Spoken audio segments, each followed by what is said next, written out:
Nike brand එක ඒගොල්ලොන්ගේ why we do it කියන එක හරියටම දැනගෙන ඒක මත මේ අවුරුදු ගානක් තිස්සේ කස්ටමර්ස්ලගේ කැමැත්ත දිනාගෙන ආදරේ දිනාගෙන ඒ බ්‍රෑන්ඩ් ලොයල්ටි එක මේන්ටේන් කරගෙන කොහොමද මේ දිගටම ටෙක්නොලොජි එකත් එක්ක ඇඩැප්ට් වෙවි වර්තමාන කාලේ සහ අනාගතය ගැන කල්පනා කර කර කොහොමද මේ කස්ටමර්ස්ලට අවශ්‍ය වෙන විදිහට මෙන්න මේ ඒගොල්ලන්ගේ ප්‍රොඩක්ට්ස් ඩිසයින් කරන්න කියන එක. එතකොට ඔයගොල්ලන්ට බලන්න පුළුවන් නම් YouTube එකේ සර්ච් කරලා මෙන්න මේ පිටිපස්ස දින උදාහරණේ Nike hands free shoes. එතකොට ඇත්තම කිව්වොත් මේ Nike කම්පැනි එක සපත්තු නිර්මාණය කරලා තියෙනවා මේ අත් පාවිච්චි කරන්නේ නැතුව ලේස් එකක් ලියන්නේ නැතුව. කෙලිම කකුලෙන්ම මේ shoe එක ගලවන්න පුළුවන්. එතකොට hands free shoes කියලා කියන්නේ හරිම simple technology එකක් use කරලා ඒක smart technology මොනවත් නෙමෙයි. අපි මේ පුංචි කාලේ අපි දන්න අපි හැම වෙලෙම පාවිච්චි කරපු අපේම human technique එකක් use කරලා ඒකට match වෙන්න නිර්මාණය කරපු සපත්තුවක් තමයි Nike hands free shoes කියලා කියන්නේ. ඒක ඔයගොල්ලෝ බලන පිටිපස්සේ උදාහරණයක් වශයෙන්. එතන මෙන්න මේවා තමයි මේ අලුත් විදිහට ටෙක්නොලොජි එක ඇතත් ඒවා අද කාලින්න මේ කස්ටමර්ස්ලගේ අවශ්‍යතාවය ලේසි කරන ඇඩප් වෙවි කොහොමද ප්‍රොඩක්ට් එක ඩිසයින් කරන්නේ. අපි කොහොමද දිගටම මේ කස්ටමර්ස්ලගේ රික්වයර්මන්ට් එක තේරුම් අරන් ඒගොල්ලන්ට මැච් වෙන්න අපි දේවල් ඩිසයින් කරන්න කියන එක තමයි වැදගත් වෙන්නේ. ඒතකොට ඒක ඇවිල්ලා අනිවාර්යයෙන්ම key element එකක් strong brand එකක් ඩිසයින් කරන්න අවශ්‍ය වෙන ස්පෙෂලි ස්ටාර්ට්අප් එකකට. ඒතකොට ඒ විතරක් නෙමෙයි. අපි ප්‍රොඩක්ට් එකක් ඩිසයින් කරා විතරක් නෙමෙයි, බ්‍රෑන්ඩ් එකක් ක්‍රියේට් කරා විතරක් නෙමෙයි. අපි දැනගන්න ඕනේ බ්‍රෑන්ඩ් එක දිගටම අරගෙන යන්න නම් දිගටම මේ කස්ටමර්ස්ලගේ ලොයල්ටි එක මේන්ටේන් කරගන්න නම් ඇත්තටම අපේ ස්ට්‍රැටජි එක වෙන්න ඕනේ මොකද්ද මේ බ්‍රෑන්ඩ් එක එහෙම නැත්නම් බ්‍රෑන්ඩ් එකේ ප්‍රොඩක්ට් එක මත එහෙම නැත්නම් වෙනුවෙන් තියෙන මේ ලොයල්ටි එක දිගටම මේන්ටේන් කරන් යන්න අපිට අවශ්‍ය නේ කී එලිමන්ට්ස් එහෙම නැත්නම් අපේ ස්ට්‍රැටජිස් වෙන්න ඕනේ මොනවද ඒවත් අපිට හරියම වැදගත්. ඒතර අපි ගත්තොත් දැන් බ්‍රෑන්ඩ් එකක් ඩිසයින් කරනකොට එහෙම නැත්නම් බ්‍රෑන්ඩ් එක ඩිසයින් කරගෙන පස්සේ අපි ප්‍රොඩක්ට් එක ලොන්ච් කරලා බිස්නස් එක පටන් ගත්තායින් පස්සේ අනිවාර්යයෙන්ම අපි කන්සිඩර් කරන්න ඕන දෙයක් තමයි වර්තමාන කාලේ මෙන්න මේ සෝෂල් මීඩියා ප්‍රසන්ස් කියන එක. ඒතර ඔයගොල්ලෝ දන්නවා ඕනම බිස්නස් එකක් අද සෝෂල් මීඩියා එකෙන් නැත්තම් මුකුත්ම කරන්න බෑ. එහෙම නැත්තම් අපි ඕනම කෙනෙක් ප්‍රොඩක්ට් එකක් ගත්තායින් පස්සේ මුලින්ම බලන්නේ Google එකේ සර්ච් කරලා එහෙම නැත්තම් අපි සර්ච් කරලා බලන්නේ ඒගොල්ලන් contact detail. එහෙම නැත්තම් Facebook page එකක්, website එකක්, Instagram presence එක. ওই ටික තමයි අනිවාර්යයෙන්ම check කරලා බලන්නේ. එතකොට ওই ටික තියෙනවා නම් අපි දන්නවා මේ බ්‍රෑන්ඩ් එක ඇත්තටම ලෙජිට් එහෙම නැත්නම් ඇත්තටම මේක තියෙන එහෙම නැත්නම් මේක මේ නීත්‍යානුකූල එහෙම නැත්නම් රෙජිස්ටර්ඩ් බිස්නස් එහෙම නැත්නම් ඇත්තටම අපිට මේක ගැන මේ විශ්වාසයක් පවත්වන්න පුළුවන් කියන ස්ටැබිලිටි එක එහෙම නැත්නම් අන්නේ ඒ කොන්ෆිඩන්ස් එක අපිට එනවා මෙන්න මේ විදිහට සෝෂල් මීඩියා එහෙම නැත්නම් ඩිජිටල් ප්‍රසන්ස් එකක් අනිවාර්යයෙන්ම ඒ බිස්නස් එකට තියෙනවා. ඒතර ඒක විතරක් මදි. ඒතර ඔයගොල්ලෝ දන්නවා අද කාලේ අනිවාර්යයෙන්ම ප්‍රොඩක්ට් එකක් එහෙම නැත්නම් මොකක් හරි ව්‍යාපාරක මොකක්ද දැක් ගත්තොත් එහෙම අපි අනිවාර්යයෙන්ම ඒ ප්‍රොඩක්ට් එකට ෆීඩ්බැක් එකක් අපිට දෙන්න පුළුවන්.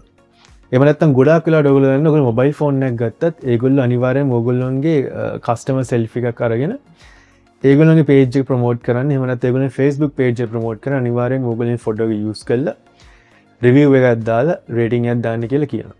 ඒතර ඇයි එහෙම කරන්නේ? ඒක ඇවිල්ලා ඕගැනික් රීච් එකක් කියලා අපිට කියන්න පුළුවන්. ඕගැනික් රීච් එකක් කියලා කියන්නේ වෙන මොකුත් නෙමෙයි. ඒතර මම මොබයිල් ෆෝන් එකක් එහෙම වෙළඳ ආයතනයකින් අරගෙන ඒගොල්ලොන්ගේ වෙළඳ ආයතනය ගැන රිවිව් එකක් නැත්නම් රේටින් එකක් දැම්මොත්. ඒතර මගේ යාළුවෝ අතර ඒක ප්‍රචලිත වෙනවා. ඉතින් මගේ යාළුවෝ ඒක ගැන විශ්වාසයක් ඇති කරගත්තා කියලා කියන්නේ ඇත්තට මේ වෙළඳ ආයතනයට හරිම ලොකු සපෝට් එකක්. ලොකු කස්ටමර් බේස් එකක් ඒ විදිහට නැචරලි හැදෙන්න පටන් ගන්නවා. ඉතින් අන්න ඒ විදිහට මේ සෝෂල් මීඩියා ප්‍රසන්ස් එක මේ එහෙම නැත්නම් ඔන්ලයින් ප්‍රසන්ස් එක මේ ව්‍යාපාරයකට හරිම වැදගත්. ඒතර ඒ විතරක් නෙවෙයි එතනින් වැඩේ නවතින්නේ නැහැ. මොකද රිවිව් එක දැම්මයින් පස්සේ කස්ටමර් සර්විස් එකේ තිබ්බේ නැත්තම් ඒ කියන්නේ අපි ප්‍රොඩක්ට් එකේ මොකක් හරි දෙයක් වෙලා අපිට ආයෙ පාරක් කතා කරලා ඒ දේ විසඳ ගන්න බැරි වුණොත් එහෙම. ඔයගොල්ලෝ දන්නවා අනිවාර්යයෙන්ම කස්ටමර්ස්ලා ඊට පස්සේ ගිහලා මොකද්ද කරන්නේ? Facebook එකේ වෙන්න පුළුවන්, Google වෙන්න පුළුවන්. එහෙම නැත්තම් ඕනම සෝෂල් මීඩියා ප්ලැට්ෆෝම් එකක ඒකට නෙගටිව් ෆීඩ්බැක් එක, නෙගටිව් කමෙන්ට් එකක් දාන්න පුළුවන්. ඉතින් ඒ විදිහට නෙගටිව් කමෙන්ට් එකක් දාපු ගමන් මොකක්ද වෙන්නේ? ඇත්තටම ඒ ප්‍රොඩක්ට් එක ගැන තිබිච්ච විශ්වාසය කස්ටමර්ස් එකෙන් නැති වෙලා යනවා. එහෙම නැත්නම් බිඳ වැටෙනවා. එහෙන් බිඳ වැටෙන කියලා කියන්නේ අනිවාර්යයෙන්ම ඒගොල්ලන්ගේ මාකට් ෂෙයාර් එක අඩු වෙන්න පටන් ගන්නවා. කස්ටමර් බේස් එක වැටෙන්න පටන් ගන්නවා. ඉතින් ඒතර මේ සෝෂල් මීඩියා ප්‍රසන්ස් එක හරිම වැදගත් මොකද ඒකෙන් බ්‍රෑන්ඩ් එකේ විශ්වාසය බ්‍රෑන්ඩ් එක වෙනුවෙන් තියෙන විශ්වාසය මේන්ටේන් කරගන්න ලොකු උදව්වක් වෙනවා. ඉතින් ඒ විතරක් නෙවෙයි අපි කතා කරා කලින් පරිච්ඡේදයක මෙන්න මේ ට්‍රාන්ස්පරන්සි එක. ට්‍රාන්ස්පරන්සි කියද්දි මේ විදිහට මේ ට්‍රාන්ස්පරන්සි එක මේන්ටේන් කරගන්න බැරි වුණොත් එහෙම බ්‍රෑන්ඩ් එකකට එතනදී ඒ බ්‍රෑන්ඩ් එකේ ප්‍රොඩක්ට් මත වෙනුවෙන් තියෙන ඒ විශ්වාසය නැත්නම් බ්‍රෑන්ඩ් එක වෙනුවෙන් තියෙන ලොයල්ටි එක මේන්ටේන් කරගන්න බැරි වෙලා යනවා. ඉතින් ඒකින්ද මේ ට්‍රාන්ස්පරන්සි කියන එකේදී මේ සෝෂල් මීඩියා ප්‍රසන්ස් කියන එක සෑහෙන වැදගත්. එතනින් තමයි ඇත්තටම කස්ටමර්ට ඒ ගැන තියෙන විශ්වාසය තහවුරු වෙන්නේ. ඒතකොට මේ ට්‍රාන්ස්පරන්සි කියන එක විතරක්මදි ඇත්තටම මේ බ්‍රෑන්ඩ් එකේ තියෙන ප්‍රොඩක්ට්ස් ටික ඇත්තටම මේ කස්ටමර්ස්ලා අවශ්‍ය හොඳ වැදගත් වෙන දෙයක් වෙන්නත් ඕනේ. ඊට පස්සේ කස්ටමර් සර්විස් කියන එක මේන්ටේන් වෙන්නත් ඕනේ. ඒ හදිස්සියේ ප්‍රොඩක්ට් එක යූස් කරන්න බැරි නම් මොකක් හරි දෙයක් වුණොත් ආපස්සට ගිහලා කතා කරන්න කෙනෙකුත් එතන අනිවාර්යයෙන්ම ඒ ප්‍රොඩක්ට් එහෙම නැත්නම් ඒ බ්‍රෑන්ඩ් ඒ ආයතනයේ අනිවාර්යයෙන්ම ඉන්නවා. එතකොට ඒ කතා කරා වගේ මේ බ්‍රෑන්ඩ් එකකට සෝෂල් මීඩියා ප්‍රසන්ස් එකක් තියෙන වැදගත්කම අනිවාර්යයෙන්ම key element එකක්. for a strong brand. ඒ වෙනත ස්ටාර්ට්අප් එකකට අවශ්‍ය key element එකක් විදිහට අපිට අනිවාර්යයෙන්ම කතා කරන්න පුළුවන්. ඒ විතරක් නෙමෙයි. එතකොට අපි කතා කරා අපි ගෝල්ඩන් රූල් එහෙම නැත්නම් සයිමන් සිනේගේ ගෝල්ඩන් රූල් එක ගැන කලින් කතා කරා. එතනදී අපි කතා කරා මේ why අයි අපි මේ දේ කරන්න කියන එකේ වැදගත්කම. එතකොට ඒක මත අපි ඇත්තටම මේ බ්‍රෑන්ඩ් එකක් යුනික් වෙනවා කියන දේ කතා කරද්දී බ්‍රෑන්ඩ් එකක් දන්නවනම් ඇයි Taman මේ දේ කරන්නේ කියලා ඒ දේ මත බ්‍රෑන්ඩ් එකේ යුනික්නස් එක අනිවාර්යෙන් ක්‍රියේට් කරන්න පුළුවන්.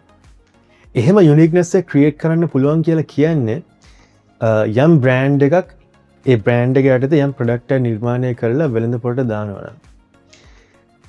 ඒ වගේම තව ගොඩක් වෙළඳ ව්‍යාපාර ආයතන තියෙනවා නම් ඒ ප්‍රොඩක්ට් එකම මාකට් එකට දාන.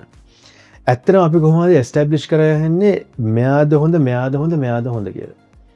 එතකොට අපේ බ්‍රෑන්ඩ් ස්ට්‍රැටජි එකට එහෙම නැත්නම් අපි අපේ ප්‍රොඩක්ට්ස් විකුණන්න යූස් කරන ස්ට්‍රැටජි එකට මෙන්න මේ why අයි අපි මේ දේ කරන්නේ කියන එක දැනගෙන ඒක මත හරියටම යුනික්නස් එකක් ක්‍රියේට් කරන්න පුළුවන් නම් අපිට පුළුවන් අපේ බ්‍රෑන්ඩ් එක සෑහෙන යුනික් විදිහට නැත්නම් අනිත් කට්ටියගෙන් වෙන් වෙලා අපි කියන කම්පිටිටර්ස්ලා කියලා. ඒ කම්පිටිෂන් එකෙන් වෙන් වෙලා කස්ටමර්ස්ලාට පේන විදිහට අපිට අපේ බ්‍රෑන්ඩ් එක ක්‍රියේට් කරන්න පුළුවන්.